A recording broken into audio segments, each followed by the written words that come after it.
Pandemi corona tidak hanya berpengaruh pada kesehatan dan mengancam nyawa saja. Wabah ini juga menghantam sektor ekonomi. Bagaimana mengatur finansial di masa pandemi ini? Berikut sejumlah tips untuk Anda.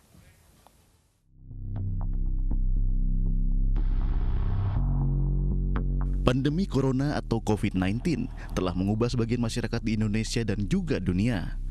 Untuk menekan penyebaran virus ini, pemerintah pun meminta masyarakat berdiam diri di rumah. Hal ini pun berdampak besar pada sektor ekonomi.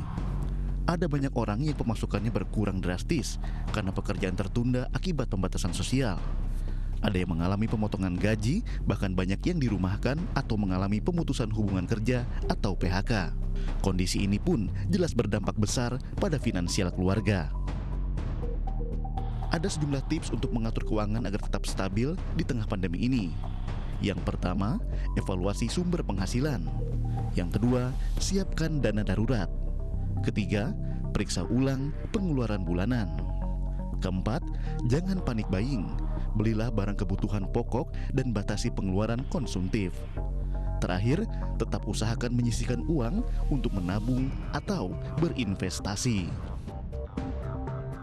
Dan untuk membahas lebih lanjut bagaimana mengatur keuangan keluarga di tengah pandemi corona, sudah bersama kami ada perencana keuangan Mbak Prita Gozi. Selamat siang Mbak Prita. Selamat siang Mbak Lucy. Baik Mbak Prita, ini ada tips tidak untuk mengatur keuangan di tengah situasi ekonomi yang tidak menentu seperti sekarang ini? Jadi tadi juga sebelumnya kan grafisnya juga sudah disebutkan ya, tapi kira-kira hampir serupa lah. Tapi mungkin yang paling pertama saya ingin ingatkan, tolong semuanya jangan panik. Karena pada saat kita panik, kemudian kita marah, apalagi kita sampai tidak ikhlas, biasanya kita akan mengambil keputusan-keputusan finansial yang tidak tepat. Nah, berikutnya kita memang sebaiknya mengevaluasi nih, ada nggak sumber pemasukan yang masih akan diterima hingga beberapa bulan ke depan. Lalu kita harus mau untuk mengatur ulang, dalam arti hidup kita tuh memang berubah Mbak. Jadi artinya kalau kita biasa seperti apa ya memang sekarang ini situasinya berubah. Bila mana memang sumber penghasilan kita pun juga berubah. Nah, usahakan juga setelahnya nomor 3, itu kita punya dana kas atau dana darurat kita sebutnya. Kita tidak hanya berbicara untuk sebulan, 2 bulan ke depan, tetapi kita berbicara bahkan untuk sampai tahun depan. Tetapi paling tidak kita punya sampai dengan bulan Desember. Baru nanti yang setelahnya itu kita ikutilah dari sisi apakah kita masih bisa nabung lagi dan sebagainya. Tapi itu dulu tuh yang paling penting. Evaluasi sumber penghasilan, mengatur ulang budget rumah tangga kita, dan kita kumpulkan dana darurat.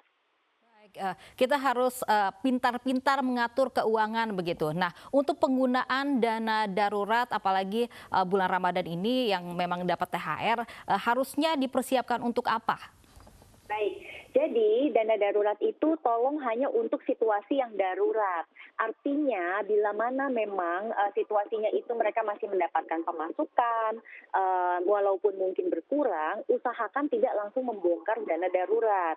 Karena saya perhatikan sekarang banyak yang, penghasilannya menurun nih, ya udahlah. Langsung ambil dana darurat. Padahal sebelum itu saya suka banget tuh dengan VP sebelumnya, yaitu ada bapak yang sampai berjualan semangka. Artinya dia alih-alih langsung mengambil dana daruratnya, dia coba pikir dulu gimana nih saya menggantikan penghasilan dari tetap bekerja, yang tadi dia bilang tetap bergerak. Itu yang bagus tuh. Coba yuk kita pikirin kita masih bisa bergerak seperti apa. Nah baru tuh kalau sudah pemasukannya sesuai dengan bergeraknya seperti apa, dapatnya berapa, lalu berikutnya ternyata masih pengeluarannya tidak bisa ditekan juga, baru mulai bongkar dana darurat. Itu Mbak urutannya sebetulnya. Jadi THR pun juga nanti usahakan dikumpulkan untuk dana darurat begitu. Baik. Nah, bagaimana jika tidak ada yang tidak memiliki dana darurat seperti memang tiba-tiba di PHK begitu, dirumahkan tanpa kesiapan, Mbak Prita? Baik. Nah, bila mana memang kita terkena pemutusan hubungan kerja, pertama-tama saya berempati sekali dan mudah-mudahan Anda bisa ikhlas dengan situasi tersebut. Berikutnya adalah kita memang sudah harus mau move on tuh bergerak seperti tadi, bahwa ya situasinya sekarang sudah PHK. Kita tidak bisa minta apa-apa karena mungkin perusahaan juga berat sekali situasinya.